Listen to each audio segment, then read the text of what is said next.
Welcome everybody to the live stream. Today is January the 5th, 2026. Happy New Year. We are live from Captiv Studios. This is going to be our new live stream every Monday. It was going to be 1 hour long. The objective is to share some information, show some fun stuff, have a little excitement, a little fun. We're going to take this off the rails a little bit, and we're not going to do a traditional live streaming, a traditional podcast. We're going to do a little running around, a little bit more education. So the idea is that we're going to turn on some Rogue cameras and run around the studio. So let's go ahead, Nate. Let's get that live Rogue camera one up, and we're going to take a quick tour real fast, all right? Full screen. Full screen, let's go. All right, welcome everybody. This is the live stream setup. I'm going to give you a quick tour. Is my mic on? Do we hear everything good? Today's our first day, so we're getting all of our kinks out. So we're going to start with showing off the green room and hair and makeup area. So this is where kind of people hang out during production. We've had a lot of famous people in this space, from Simone Biles, J.J. Watt, Toby Wigway. We've had Nike projects, Reebok stuff, a lot of really great things. This is a modular room that we use it for lots of different stuff. But this isn't the exciting stuff. It's going to be through this door, and this is where the magic happens. Come on in. Pass this guy up. All right, so we've got our green screen. It's 30 feet by 16 feet tall, a 90-degree angle. We've got Oleg's 30-foot telescoping crane here.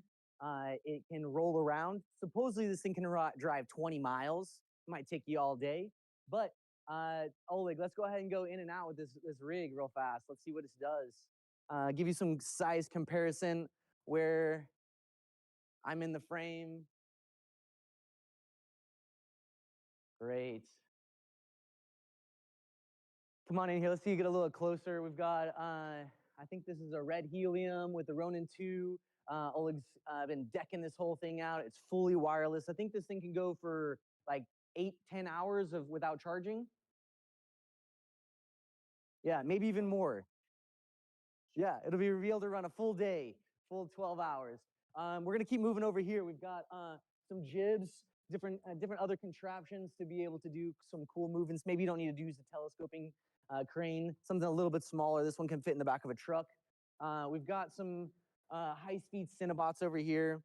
We can run these, come check this out. We can do everything from the tip of our fingers, and the robot will start moving. This is one of the high-speed Cinebots. It's called the Bolt. On one of our live streams, we'll showcase how this actually works, teach you how the ins and outs of all this stuff is. It's pretty incredible. And then we're going to come over here for the LED wall. So this is 44 feet wide by 14 feet tall. I'm going to come step over here real fast to show the height and the scale of this thing. Pretty giant. It's pretty big. So Matthew, if you could hand over the camera to Oleg real fast. He's going to film me. And Matthew is going to help me set up this rig. We got another really cool contraption. Come over here. Oleg's been building this.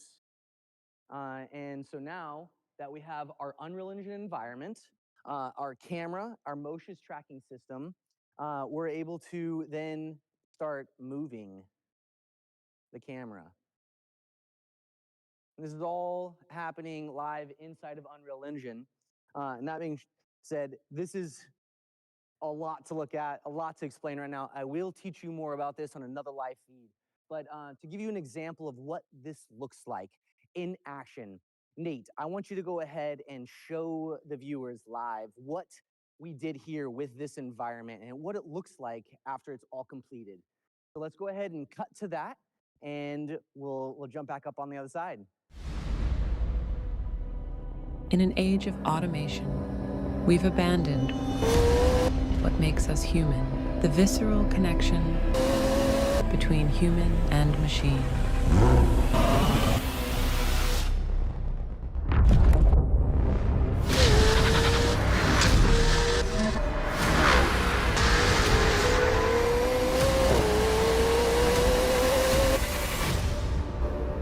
Even machines dream of being human. The all-new Acura NSX, designed for humans, desired by machines.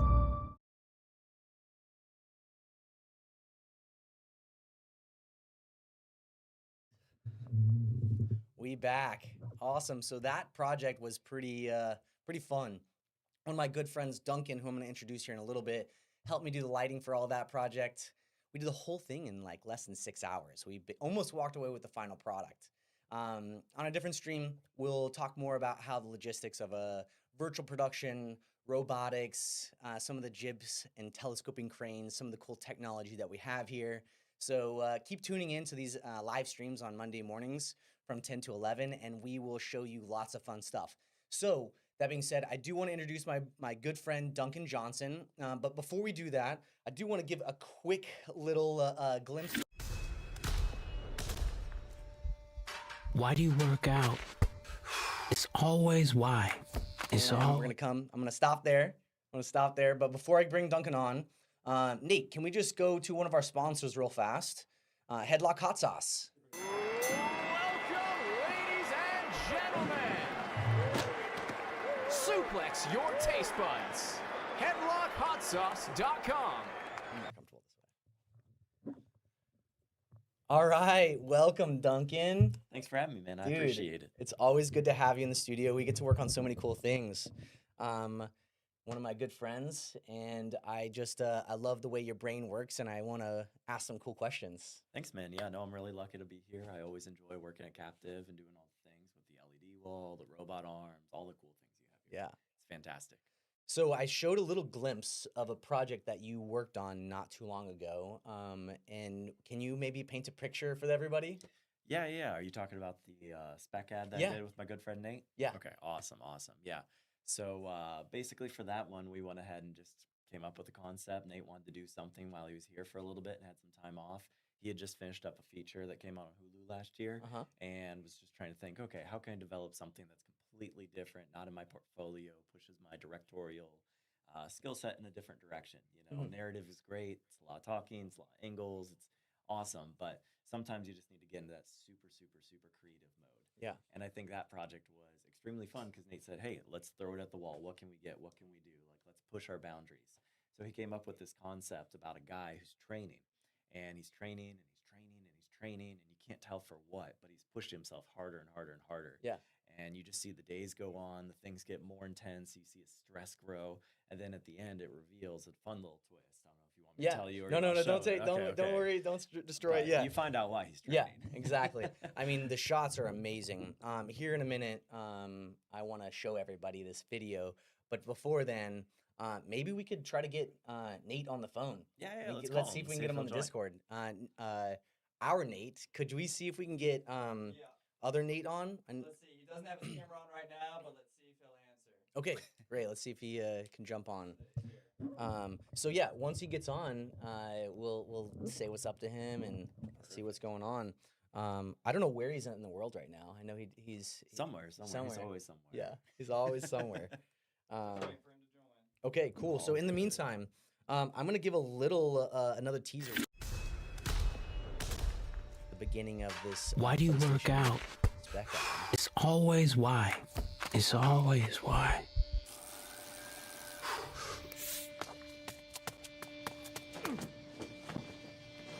And that's all you get for the moment.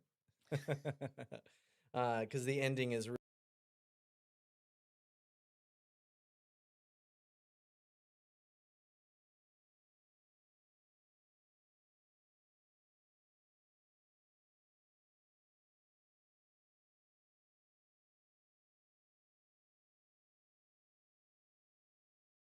Was, and then so when everybody watches it, they'll realize like, oh man, that was a lot. Because sometimes when you watch commercials and videos, you have no clue on the time and energy that it takes to produce something.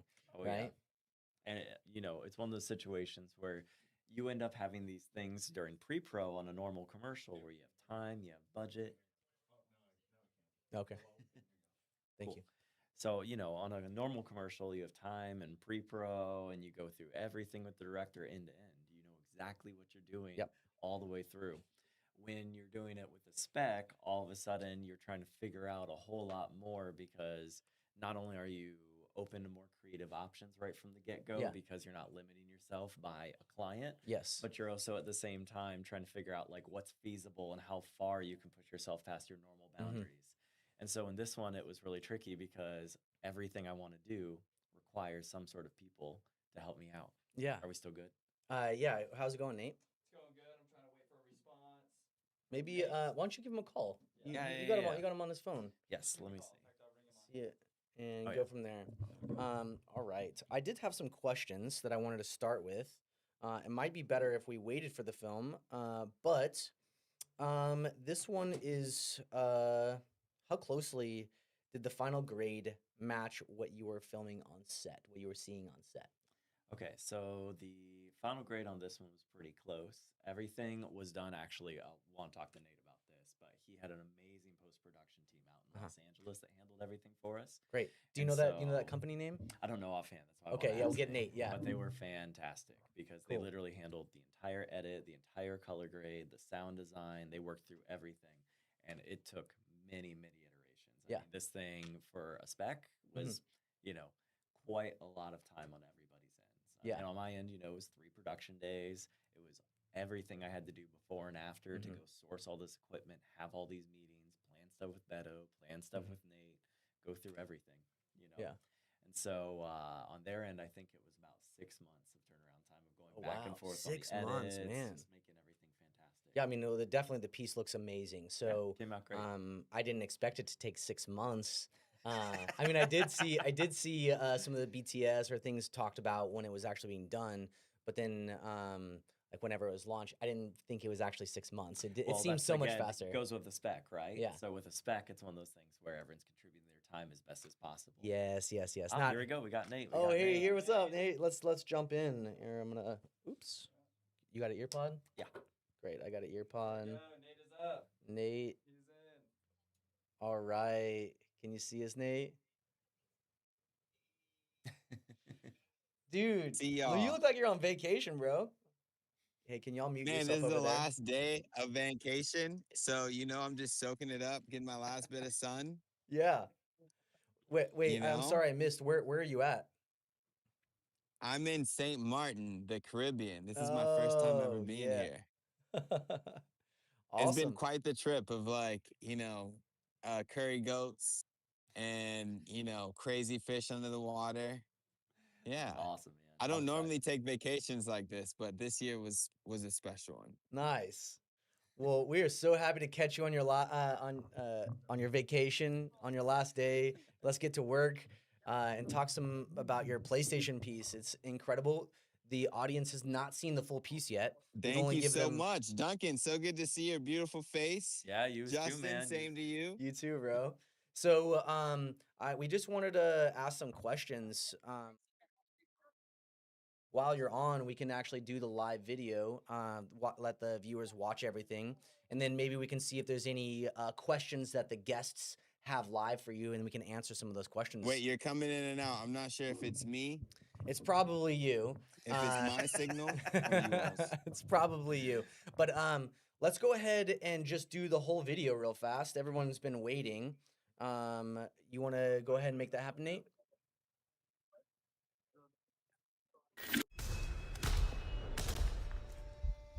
Why do you work out? It's always why. It's always why.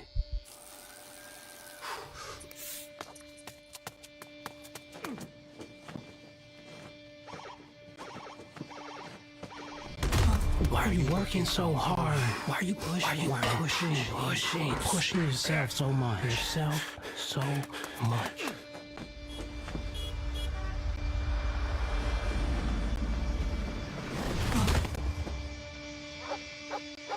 Why are you waking up so early? Why are you waking up early? What's this for? When do you rest? When do you rest?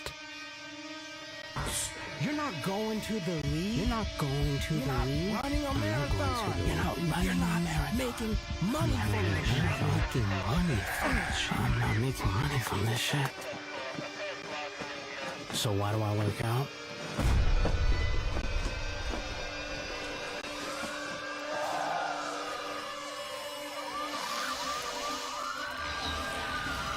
The zombie apocalypse.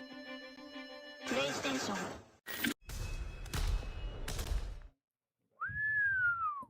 Sick spot, y'all. Sick spot. I want to first start by just seeing if there's any questions on the chat. Nate, can you let us know? Is there any questions that we got from the viewers? We got from Matt G. Wolf, how many drones did y'all use? Oh yeah. Oh yeah, we use several. Nate, you want to talk about that process? Absolutely. So we brought on a couple of really crazy drone ops. Beto and Martin, who have a wonderful drone company that they do all kind of stuff with. But I was inspired by this Alfonso Naratu film. Okay. That's entitled Bardo: A Chronicle of False Truths. Okay. And it starts off with this really fucking crazy like self-flying scene where like this person is flying and you're seeing it from this first person perspective. And I knew I wanted to integrate that like within this piece that we were doing. I just had no idea how to really do it. So I reached out to these guys, and Beto and Martin were like, dude, we can do this. And I was like, I don't know how we're gonna do this. And they started like making like actual prototypes of things that they just created out of thin air to be Okay. able to like pull off this shot as practical as possible. Yeah. So yeah, a lot of drones were used, at least 3 within this piece. And when you say 3 different drones, you're talking about they might have died, like they crashed them. Say it one more time. Did these? You say you used 3 different drones. Does that mean they were 3 drones, or at least 3 drones, were destroyed during this process, or you used 3 different drones? What does that look like? My Duncan, maybe you can answer that question. Yeah. So in this one, we had several different drone configurations. Thank God the nice, high-end, expensive drone was not damaged. Yeah. But they made some custom drones, particularly for the one shot in the moment where you see him jump initially super high up in the air and then come down and land. Beto and Martin We built that lost a one from couple of scratch. those. Yeah, a couple of those guys. Yeah, Got it. yeah, exactly. But it was amazing because the way they put that together was they made a little POV drone from scratch, and then they created basically like a handle system. So Martin actually wore like the talent shoes and ended up running down the Yeah. middle of downtown Oh, and so throwing good. this thing up in the air. Beto would hit it, get it up about 40, 50 feet, something along those lines. And then to emulate the fall, they would kill the engines, and the drone would actually just straight up fall straight down. Falling to the And ground. then Martin had to grab it by the handle and catch it so that it would be able to come back down to the feet, and you'd see the shoes into the smash Insane. cut. How many takes did it take? And we did it. I mean, that was the thing. I think we did the first jump in maybe like 7 takes. It was Yep, surprisingly yep. not too many. Okay. The second jump, I think we tried it on one day and then we had to like call it quits because it was too windy and come back another day. Yeah. And then the third drone jump over the like building, over the like walkway building. I think we maybe did that upwards between like 7 to 8. So that just kind of like speaks to how good these guys are, Yeah, to absolutely. where they were really able to dial this in, in Oh, a they were matter so of a few efficient. takes. For sure. Well, we were gonna have Beto on the call today, but he has the flu, so he called us this morning and said he couldn't make the stream. So shout out to not Duncan, Beto, for the awesome stuff. Nate, I think you've got a clip that you found from Beto's page that we can share to the audience, and maybe show a little behind the scenes on how that looked. Let me know when that's ready. Want to take a look? Yeah, let's go for it.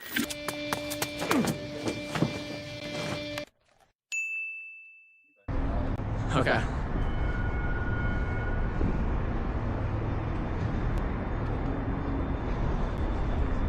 Arm.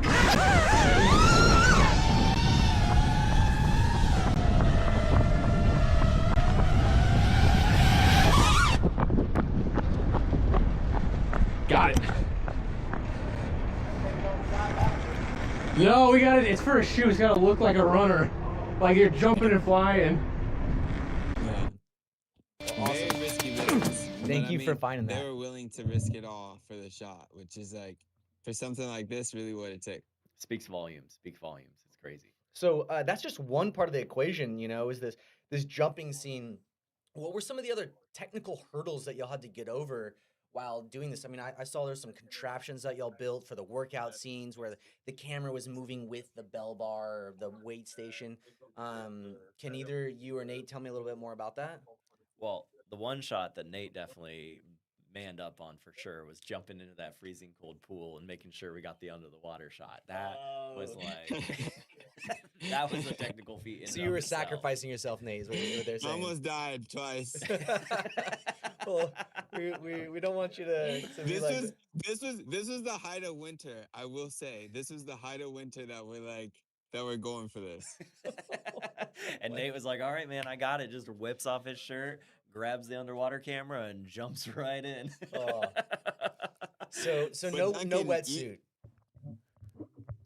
You know No. what hit me later that we could have done? I could have just put the goddamn camera at the bottom of the pool and just let it sit there and just run it Hey, and you just know, got out the water. the But story is no, there. I was going SEAL Team 6. Yep, And I was like, yep. no, I must stay in there with him. It was very authentic, Nate. It was Yeah. great. So logistically getting the camera underwater. Yeah, but like you said, we did the snorri cam shots, and those were super, super fun. So we actually borrowed a really cool rig from my friend Vinny, Okay. and he built it from scratch. I mean, I'm sure people have seen snorri cam rigs. It's the one where it's attached to you and then looks back at you. Yes. And so what was fun about that one in particular for us is we tried to use it in more creative ways than just someone jogging. Yeah. So it was very tricky because it was not built to stay in a singular position. It wanted to flop around on us quite a bit. Got it. So we constantly had to make new adjustments for it. But we used it, especially the most challenging time was during the weight and the bench scenes when he was leaning backwards with it, and it literally had to go 90 degrees back. Yeah. So it took a lot of coordination. Luckily, we had some great people on it. My friends T Lamb and Chris Nye, they came out and literally held things and lifted weights and squatted and did all the little pieces that needed to be done. Because everything kind of needed to move together in synchronization. Exactly. It had to be uniform. But then the best rig, which was actually probably one of the most uncomfortable, was when we strapped it on his back and we did it for a bicycle moment. And so we shot in a lower frame rate, like 8 frames per second. So it gives that really Steppy intense, fast, like time is flying by kind of look. Oh, very cool. And for that rig in particular, it was not very comfortable the way it was strapped to him. But he was a trooper, killed it, beautiful shot. Nate did an excellent job. Shout casting. out to Herman. Oh yeah, Herman was incredible. Is Herman Shout the out talent? to Herman. Yeah. Herman was the main actor in this. And man, the guy was an absolute dog. Like, when I say he was like hitting the vape and then running like half a mile at full speed, What a like, real athlete. Really, what though. a real athlete, like really though, like, like in these scenes and some of them, we actually had him pump weight, like there were times where he was really lifting, 135, like 20, 30 times because we really wanted to get that true, like, look, effect of him having to force something off of himself. Of course. Yeah, you can see those blood vessels absolutely. like pumping. I was just thinking about this. I was thinking about it the other day, Duncan, and I was like, dude, if we would have went for like somebody that wasn't as athletic, we may have like killed somebody that day that wasn't ourselves. So no way. This is a very risky shoot now that I, think about it in hindsight. Yeah. No, that leads me into my next question. In hindsight, like after this production has been done, what would y'all do differently from the shoot? Like what would y'all change? What would you do, Nate? That's a great question. I don't think I would have changed anything about the production, right? Because this really was like us coming together as a community. And, we didn't have all the resources in the world. We just had like us, we had our know-how, we had like the like equipment and things that we could like pull together. So the process of doing it was absolutely amazing. The only thing I would have changed probably would have just been post, tried to make a more organized schedule after the fact, just so we could have gotten it out even quicker. But other than that, I mean, things came together so beautifully, to where it's like I couldn't have planned for the way things worked out for us, and the way like the team members came together and the way people like gave of their time and their resources and their expertise. Like, I really couldn't have asked for a better process, Right on. If anything, I would have just started promoting it even sooner. I would have been like, even when we were shooting, I would have been like, guys, we're making something that's extremely special, Yeah, and yeah. everybody needs to tap in right now. Um, Absolutely. yeah. Well, Duncan, Nate, what do you think? this is a good question for you. I'll Oh get yeah, back yeah, to yeah. you on Duncan. So first question, and I'm gonna ask two questions together. Who was the post production team that you had, and how closely did the final color grade match what you were seeing on set while y'all are out filming? The post production team that we used was Studio Sessions Okay. for the edit, color, and sound. Wonderful. We used my man Kenny. What's Kenny's last name? Kenny. Damn it. I hope Kenny's not watching this. He's gonna beat me up. He's gonna watch now. Um, but yeah, we used Kenny for our VFX. Benitez. Studio Sessions also came on for like the love. They were this really amazing post-production house out of LA that has this really cool office in Yeah. Venice. That I was able to just literally hang out. They just let me hang out in the studio like almost every other day and be like, hey, can we work on our edit now? In between jobs. Yeah. The color, Duncan was really big on the color. Duncan, you want to talk to that? Yeah, yeah. I just wanted to make sure that it had like a super gritty, like lived in look. Mm-hmm. We kind of played both extremes of everything, where when we did the exterior, like before morning, really street lampy tungsten Yep. stuff, Yeah. we went all in on it, made sure the skin tones, everything had that like really orangey tone, Okay. and the color was really saturated.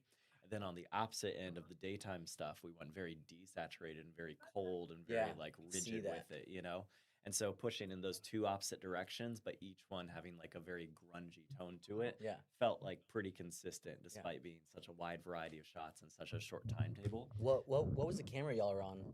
We used so many cameras. Yeah. Mostly all Sony though. Okay. We You used so many FX3, FX6, the Venice was the primary A cam Okay. for everything. But for all the individual trick shots, we ended up using all those different specialty cameras. Yeah. And then the drone cameras obviously as well. And then the RC car as well also Mhm. had a FX6 on it. Yeah, So that a lot drone, of that Sony. the RC car that just like Yeah. flies across the ground. Yeah. Yeah. But what's amazing, it's super cool. You can have the highest end camera, the lowest end camera, and because they're all one brand, you can keep the same color space, keep the Right. same general vibe. That was gonna be my next question. I was like, if y'all use so many different cameras, how did y'all get that consistency between cameras, right? Like, did y'all do any testing beforehand, or you just kind of knew that if you're gonna stay in this color space, it's gonna all work? Yeah, I work with Sony all the time. I work Okay. with every Sony all the time. Yeah. Because music videos especially, you end up working with the whole gamut because different cameras need to fit in different places Yeah. and do different things.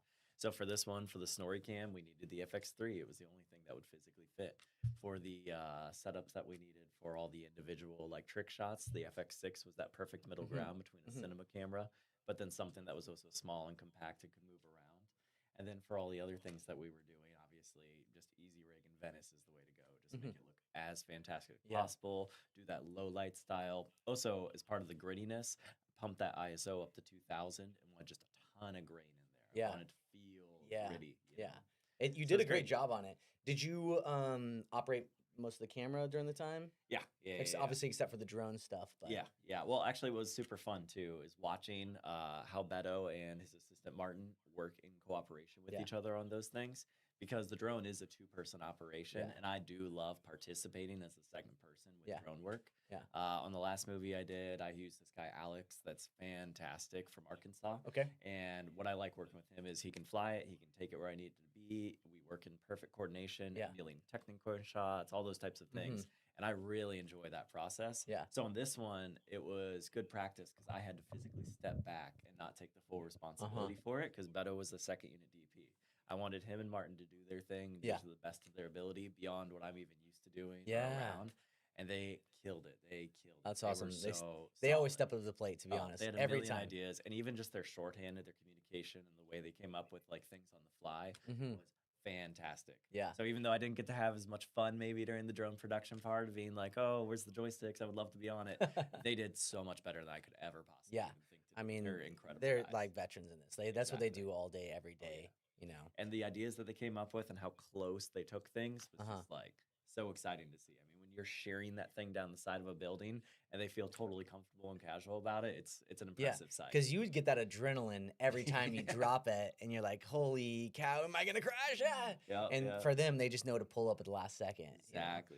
It's, They're so efficient. When we yeah. wanted to do the RC car stuff, Mhm. that was all the shots that were kind of from the street level view, chasing him as he was running. Again, we did a lot of like different off-speed frame rate stuff, like 8, 14, like Awesome, things that kind of awesome. gave us a different vibe throughout. Yeah. And they would literally just like roll it out, pop it up in 3 minutes, and just send it down the street. It was fantastic. Really talented guys. It's amazing. So it looks like we lost Nate on the feed. He is on vacation, so we don't want to keep him Yeah. for too long. Anyways, oh, he's back. He's back. Guys, I'm still here, but my phone is about to die. Oh, you're good, bro. Hey, we're just so thankful in that case you you haven't- that you came onto the stream. Enjoy the rest of your vacation, bro. Come back to the studio when you get back into town. Love to catch up with you. Duncan and I got a bunch of fun things that are gonna happen this year with DMX and the robotics, the LED wall stuff. I'm sure we could level up another project for you. Yeah, man, ready for more specs? Nate? Let's Come up do with it. Yes, sir. No. Literally, I'm back on January like 18th. And I was just telling Duncan, I was like, I got all these crazy fucking ideas. Yeah. So I'm coming by the studio. Whatever Let's you do want, it. man. We'll do it. Anytime, bro. You're always welcome. Hey, you be easy, bro. Talk to you soon. All right, sounds good. Thank you guys for inviting me on, and have a wonderful rest of your chat. Yes, sir. Talk soon. Okay. Awesome. Well, that was Nate, everybody. The questions that I have for you, Duncan. Yeah. These ones are when you watch a spot now, what details stand out to you that most viewers are possibly gonna miss? Well, I think one of the things that's most interesting about any project, and you know this super, super well, is you shoot things and you don't always know exactly what the director has in their mind for the edit, for the final vision of things. All you can do is use words to try and get as close as possible across the board. And so it's really interesting because I feel like a lot of the time I'm giving them like a raw piece of clay. And so I just plan as many of those as possible. My shot list is like, here's all the materials, everything I can think of, every way I can think of based on what we talked about. But as far as like the pacing, the vibe, the way he's telling the story, all of that was not a mystery to me. I knew the context of Act 1, Act 2, Act 3, but seeing the actual like type of pacing and the way the edit came together and the mix between like his narrative background and then the commercial side of things being merged was just really, really cool. Honestly, the edit, I wasn't really sure how it was going to pace or how it was going to come together. And I knew the VFX shots. That was about it. Yeah. And I know that's how it goes in the cutting table, right? Oh, yeah. You have all these clips, and sometimes the order just needs to be changed. The DPA might have an idea, the director might have an idea, but when the cutting happens with the editor's like, well, this made sense better like this. And so there's a lot of trial and error sometimes in those editing bays. Do you have any of the footage on your iPad? I don't have any footage from that shoot in particular, unfortunately. But you know, I have tons of random stuff. Yeah, on here I from mean, tons of I'd different like to projects. take a couple minutes and just ask you your process on some lighting stuff and maybe some new things that you're working on. Yeah. But even before that, let me give one more shout out to Yeah. the project I did with Nate. Yeah. So a few years ago, he hit me up for another thing that was like kind of a spec concept. But what was cool is it did have a client, did have a budget. It was meant to go out into the Museum of Modern Art here in Houston. Oh, okay, cool. And it was really fun because we worked with the same VFX guy, Kenneth Benitez. He's just fantastic. Nice. And Does he do stuff with Toby? Yeah. He Okay, does I all know- the I know him. VFX. So that's Yeah. how we all met with each other because we were on Great. that shoot a few years ago where you brought out the bolt arm. Yes. And we did the shoot in the yard over at that. I forget which The museum it was. Bryan Museum? Yeah, something Yeah. like that. So Kenny was there and he was doing all the green screen Nice. stuff, floating on the chair, shooting the miniatures. I was there doing all the lighting, all the grip side stuff, and then Nate was there, co-assistant directing. Yeah. You know? So everybody just hanging out with each Yeah. other. We didn't even all know each other that well yet. Yeah, I know. you We were just kind of like, we knew each other, but like, we Yeah. weren't like working fully all the time with each other. And that was a peel. That was a day. You had to deal with that generator. I had to deal with a whole lot of gear. Yeah. And that was during COVID, right? Yeah, I had to bring the robot 1,400 pounds down a hill, a grassy hill. And on the way down, I had like 12 people to help me. But at the end of the day, on that Toby shoot, I had 3 people to bring it up. Yup, the worst part. It was the worst Sorry. part. It was we should have had 14 people bring it up, not down. But that's how it goes sometimes. Yeah, good Quite times. a time, quite Good a time. times. But that's what filmmaking is, right? A bunch Yeah. of adventures. Bunch of adventures, problem solving, figuring out things, Yeah, trying to make your way around the sprinkler systems if they are, so you don't get your $180,000 robot wet. Yeah, yeah. On top of that, too, actually, I would love to talk a little bit about the spot that you brought up earlier. The Oh, one yeah, on the yeah, virtual yeah. wall with Absolutely. The Acura car project? commercial. Yeah, that'd be great. We Yeah. should talk about that if that's all right. with you. For sure. We definitely have a bunch of cool stuff that we can chat about on. That one came up pretty quick. Yeah. My friend Siraj, so y'all kind of want to know paint the picture for y'all. Siraj came in the beginning of the summer, said, "Hey, I want to create this spec ad, using your LED wall." And at that time, we had a bunch on our plate, but I was like, "What's your idea?" I was intrigued. And so he showed me his pitch deck, and I was like, "Whoa, this is incredible! This is one of the best pitch decks I've ever seen." And immediately, within like 2 minutes of him showing this pitch deck, I was like, "I'm in. Yep. I'm 100% in." We originally wanted to do a McLaren rather than an Acura, but I had to shop around all over the city to find a black vehicle within the proper specs that he was looking for. And why is that important? Because for the LED wall, we needed the reflections to happen inside of the vehicle, like off the car. And so if we had a white vehicle or something that's a little bit brighter, we're not going to get all those actual reflections bouncing off of the paint of the vehicle. So that was really important for Siraj, for him to be able to say, "I can see this," and it helped really make it all feel really immersed in the area. So that one was fun. We got to use the robotic camera arm, the LED wall, and then we really mixed in a lot of lighting kind of gags and stuff. And that was your department. Oh, so fun. So Yeah. fun. And the wet down. Don't forget the wet down. Yeah. That one was a lot. Putting water all over the ground, so we had reflections of the LED wall reflecting into the ground, back into the camera to help it seem like it was all merged. Nate, let's just go ahead and watch it again so all the viewers can see it. Yeah, let's talk about it. In an age of automation, we've abandoned what makes us human, the visceral connection between human and machine. Cutaways.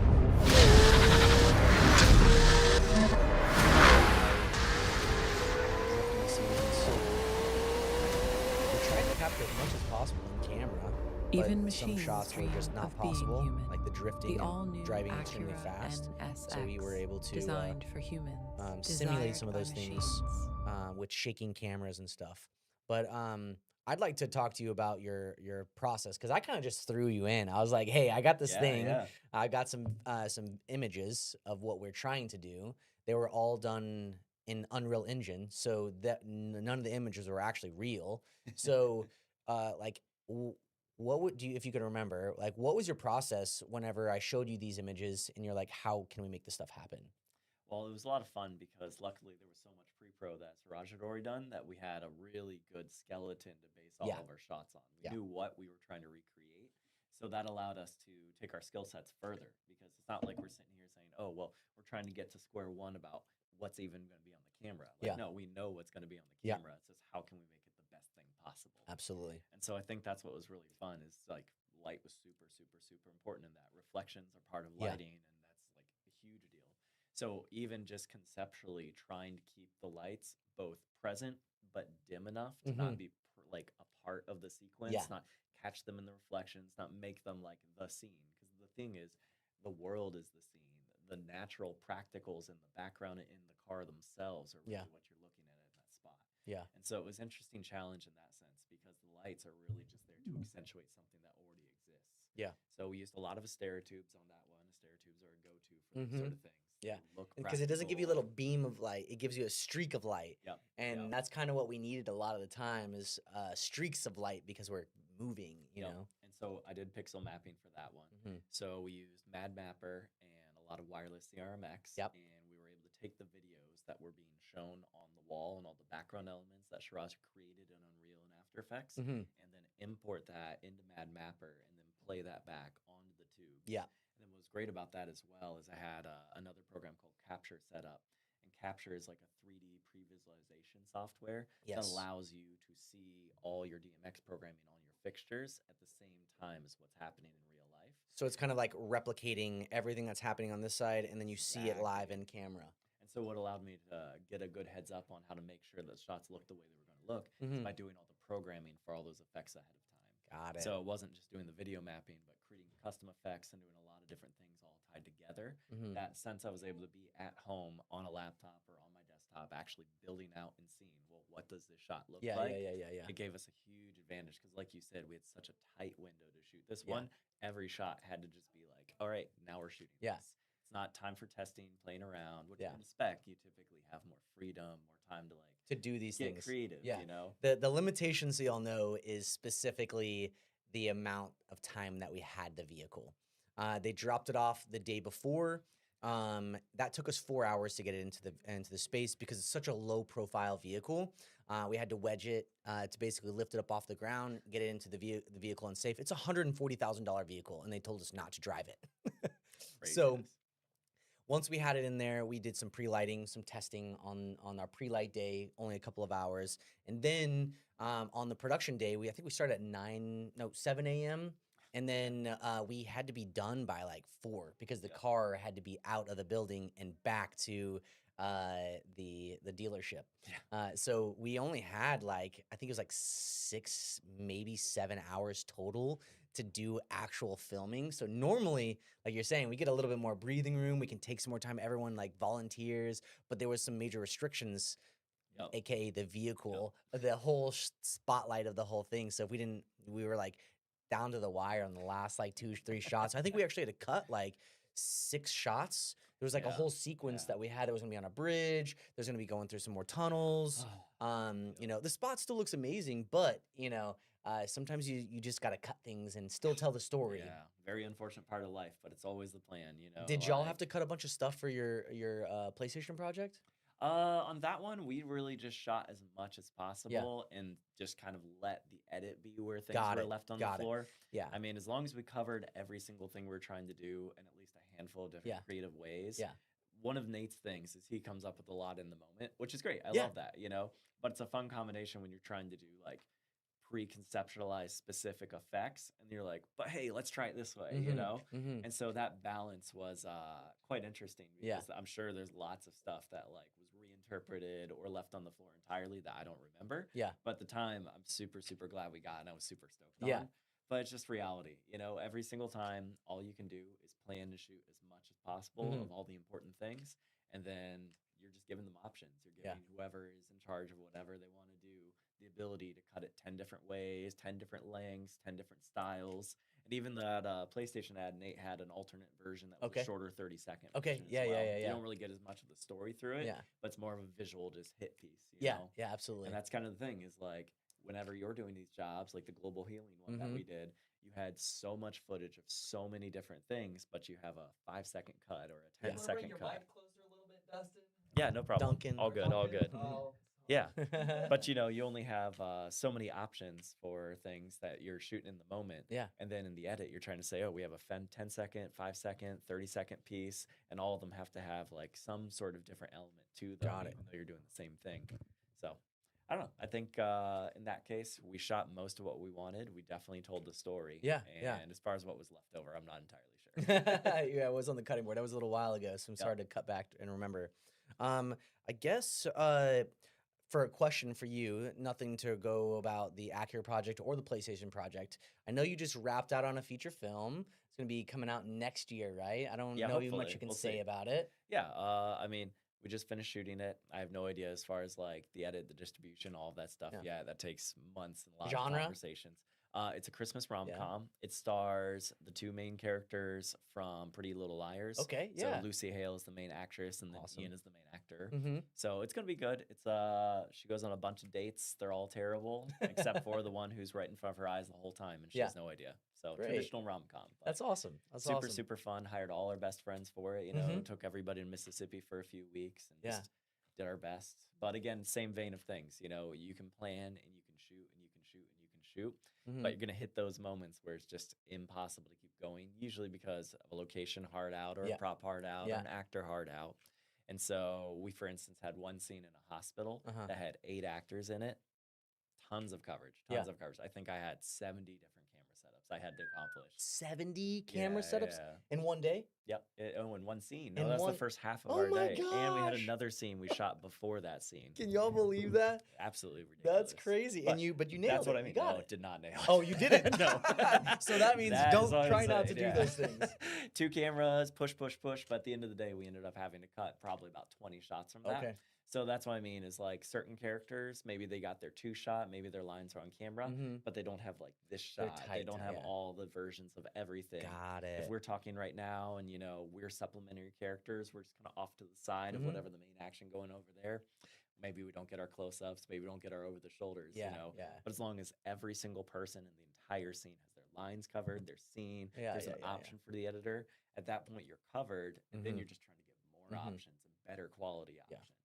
And Yeah. so I think it's always a fight. It's always a struggle. I could come up with 200 shots if I had all day, and Yeah. they all look beautiful. Yeah. But it's just about being realistic about what you can accomplish. So, Duncan, you're a man of many talents.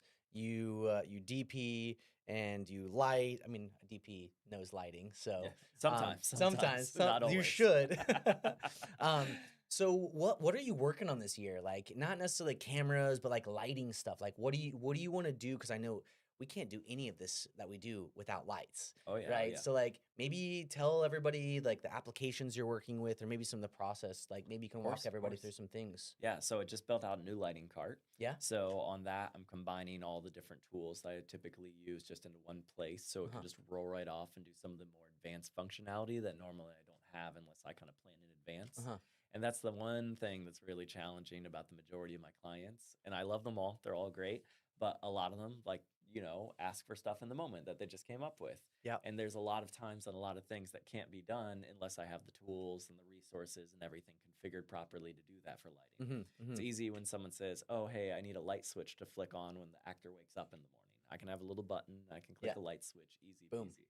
But when someone says, "Okay, cool, now I need all the lights across the whole floor to like flick on and click in different directions," Uh-huh. or "Oh, I need these things to fade up and then 2 more to fade up and then a Uh-huh. whole scene to light up blue or whatever." Yeah. Like those are the things that, unless you're told in advance, typically will catch you off guard and put you in a bad spot. So, like, just to give an example, maybe in your scene there's like an earthquake. Yep. And the lights need to all flicker. Exactly. You'd want to know that beforehand to be able to 100%. go into that scene, to be able to pre-program all those lights and be like, hey, here's this light fixture structure. Yep. Or if you don't like this one, I have another one where Exactly. you're talking about sometimes on set, they'll be like, hey, we think, wouldn't it be nice to have like an earthquake or something? And they're like, can you do this? And you're like, yes. And that's what I mean. Yeah, the cart is built out now in a way that I can just grab what I need real Got quick, it. drag and drop it, put it out there. Uh-huh. So it's pretty cool. In terms of like the technical stuff on the cart, Mhm. it has multiple built-in networks essentially. So every single piece is networked together, Okay. connecting all the iPads, laptops, Nice. my own wireless router, a client router.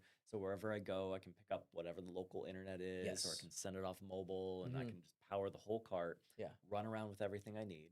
That plugs it into what's called a DMX node. and Okay. that allows me to basically add more DMX universes to Mhm. control more lights. And the universe is for the Yeah. viewers. So the regular light has a certain number of things you can do on it, Mm-hmm. and every single thing you do on the light takes up channels. Yes. And you are limited by the number of channels you can control with one wireless device. You Yeah. can only control 20 or 30 lights with one wireless device. Uh-huh. And so what's great is with more universes, you're adding more wireless or more hardwired devices and Uh-huh. controlling more channels. Yeah. So when someone says, "Oh, I have 8 tubes," or when someone says, "I have 64 tubes," those are very different technical specifications. And so now with the cart, I can do up to 6 wireless universes, Yeah. which is really great. So you could do like, 20 times 6, right? Yeah, exactly. And that's how exactly. many lights you can be orchestrating at one time. Yeah, right? just depending on whatever the request is, how Mhm. complicated it needs to be. Uh, When you do everything like pixel by pixel by pixel, like on the Vortex or the Asteritubes Yeah. or things like that, it takes up a lot more channels and it becomes a lot more expensive to do those things. got it. But that's also where you get all the really fun high-end effects like Yeah. you described in the Acura commercial. Yeah. So on your latest film, you had like not a huge package, but you used everything. Like, Oh, how many yeah. lights did you use for your new film or latest film? Oh man, tons. I mean, as many as I could afford, Yeah. basically. You know, not as many as I would have liked. Honestly, I would have doubled the amount of lights I could have had on the movie, Uh-huh. only because I wanted to be preemptively lighting the space ahead of wherever we were. Got it. There were times where I had to send my team ahead to a location we were going to be at in 2 days later Mhm. because they had to build out giant rigs and take down chandeliers and Mhm. put everything together from scratch. And Yeah. it took 8 hours to prep some of the lighting Uh-huh. for some of those rigs. And sometimes you don't really have that much time because of the time Exactly. restraints that you have of the talent. Yep. You have the time restraints of the location, time restraints of having the crew members on set for, 100%. too long, there's so many variables that, not necessarily you have to keep thinking about, but it's producers and things that are outside of your control and you're like, I need this time. We don't have the time, Oh, you yeah. know. And That's so one of that's the why you start really- sacrificing certain things or cutting out certain lights or fixtures or cutting out or removing shots from the list. So because of all those different variables. Yep. And that's one of the things I think is really tricky about being a DP, especially in narrative, is like you can choose to be one of two different ways. Mhm. You can be the DP that only cares about what you're shooting and how you're shooting it and say, oh, I don't care about the AD and how much time it takes. I don't care about everyone else's opinions. I want these shots and I'll take as long as possible to do them. Uh-huh. Or you could be the DP that kind of like takes a bit of the AD and takes a bit of the producer and considers like all of those little Those things, pieces yeah. as you're shooting. And I think it's a good and bad thing. Both are important because Yeah. sometimes I go too deep into the AD side of things, but it's only because I'm not trying to cost myself shots. Mhm, Like mhm. if someone's going to walk away for 5 to 10 minutes and I could have figured that out and preempted that, Yeah. that's 5 or 10 more minutes. I get another shot or another Yeah, take of another another take of it, shot. yeah. And then you have multiple departments that end up eating those 5 or 10 minutes here and there and they Mhm. lose all that direction. That's my shots I'm losing bit by bit by bit. Yeah. So I think it's really interesting because you have to kind of be a little bit responsible if you want to get the best material yourself Yeah. to also keep track of your own time, your own decisions, and all your crew. You Yeah. know? Yeah. It's very Well, challenging. we only have a few more minutes left on the stream. I think we have 6 minutes. I wanted to give you the floor to be able to share anything else that you wanted to chat about, like any new technologies, any new AI stuff. What else are you working on right now? Like, Oh man, tons of things. Yeah, I tons of know you are. things, That's why I know, asked the but same as question. you, same as you. You know, I mean, I have a lot of stuff that I'll show when it's like ready. You know, Mhm. but I have several different projects coming up that I'm very excited about. They're going to be really cool. I'm gaffing a bunch of things. I have a few things like specs and other ideas I'm working on for DPing. I have Yeah. a couple scripts for narratives that will hopefully be coming up later this Yeah. year with some pretty awesome actors. So overall, a lot of opportunities in 2026. Definitely a lot I'm looking forward to. That's great. But I think, like you said, one of the biggest pushes I'm making this year is just to utilize AI as much as possible course. when it's actually applicable. Using it as a tool and assistant that when I work for other people, they have the whole team. I'm somebody's assistant. When Yeah. the director is asking me what they want from me, I then go to work on that. Yeah. And there's certain things that I need assistance for, but are not in the budget, not in the timeline. Yep. And as long as I have all the materials and a clear sense of direction, it's been amazing what, at least in document creation and Yeah. planning and some of the things Yeah. and working through problems I've been able to do with Mhm. AI. So definitely going to be utilizing that a lot heavier this year. Yeah. So you've been using AI to help organize your shot list? Like, what were you saying? Like, Everything. all of that stuff. So like even from the get-go, one of the first things I do now is I automatically record and have an AI transcription of all the Great. important meetings. We love doing that too. Yep. And then after I have a transcription of every single thing from every single meeting, it doesn't matter if it's 6 hours of talking, I can then put that into another AI like an LLM. I like to use Claude personally. But it's one of those things where once you have all of those things ready to go, you can then pull all of that information and reorganize it and work through it so much more efficiently. Instead of me being a word processor, And sitting there for writing all 6 those notes hours. down and forgetting one thing or losing that note, And the worst part is, you'll be in a meeting and maybe you'll talk about 3 different things, but you never made a final decision. on any of them. Super tricky in that regard, especially if you wait until the day you show up on set and you wrote it in your shot list with a question mark Yeah. or all 3 versions of it. That's really not going to be useful. Yeah, It's me gonna as a be- DP or even a director, I try not to do 3 different variations, maybe one with a patch and one without a patch, because then the rest of the movie you have to do like 3 different patches, like 3 different shots and things. So Exactly. kind of getting those things locked in, those really help because there's so many times when our client says, "Hey, it would be so cool to do this," but it could literally change everything throughout the whole shoot because they're like, I want him to wear a green band on his arm or something simple, or fix their Yep. hair like this. Yep. You know, So so by having those transcriptions earlier on in your process, exactly you would then know help you. what's decided, what's not decided. You can pull up all those Unknown. undecided Yeah. things and say, let's really knock these out and Yeah, finish them off. exactly. It's amazing. I What we're love able to that.